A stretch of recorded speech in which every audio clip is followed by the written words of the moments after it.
చెప్పుకుందామా? Okay, రెడీనా మరి? Ready. ఇప్పుడు కథ పేరు ఏంటంటే మ్యాజిక్ కుండ. ఏం పేరు? మ్యాజిక్ కుండ. అనగనగా ఒక ఊర్లో శంకరయ్య అని ఒక రైతు ఉండేదంట.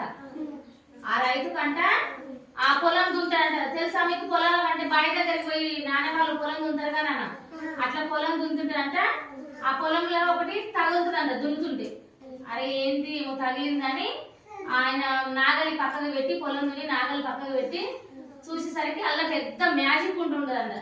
కుండ ఉండేసరికి ఆ కుండ తీసి బయట తీసి పక్కకు పెడతాడంట. పక్కకు పెట్టి ఆ కుండలో ఒక పార ఉంటది. పార తెలుసా మీకు? వరాలు తీస్తాం మనం ఇట్లా నరుకుతాం.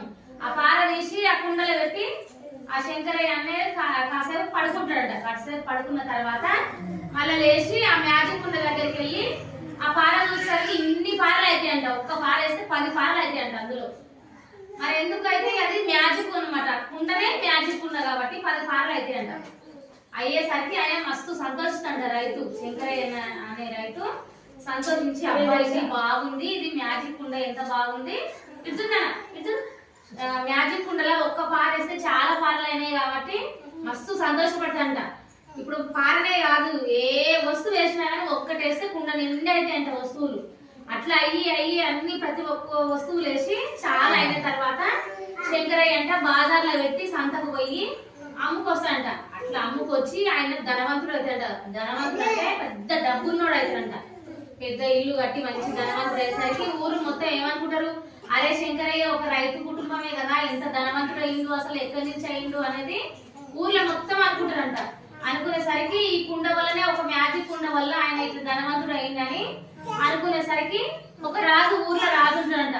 ఆ రాజు అంట వాళ్ళ భటులను పంపించి ఎట్లనైనా చేసి ఈ శంకరయ్య కాడ ఉన్న దగ్గర మ్యాజిక్ కుండ తీసుకురాని భటులను పంపించేసరికి వాళ్ళు పోయి ఆ మ్యాజిక్ కుండ, ఇప్పుడు రైతు కాడ ఉన్న మ్యాజిక్ కుండ రాజు దగ్గర తీసుకుపోతారంట భటులు.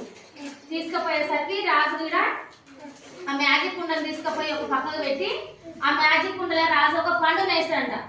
ఒక పండు వేసేసరికి ఇన్ని పండ్లు వేసాయంట. చాలా కుండ నిండా పండ్లు నిండిపోతాయంట. అసలు రాజు చూసేసరికి అబ్బా ఎంత సంతోషపడ్డాడు, అబ్బా ఒక్క పండు వేస్తే ఇన్ని పండ్లు అయినాయి అని మళ్ళీ ఆ పండ్లు తీసేసి ప్రతి ఒక్క ఇప్పుడు మనకు ప్రజలకు కావాల్సిన ఆహారాలు కానీ ప్రతి ఒక్క వస్తువు ఏది కావాలంటే ఆ వస్తువు ఒక్కటేస్తే అన్ని కావాల్సినవి మొత్తము వాళ్ళకు తయారు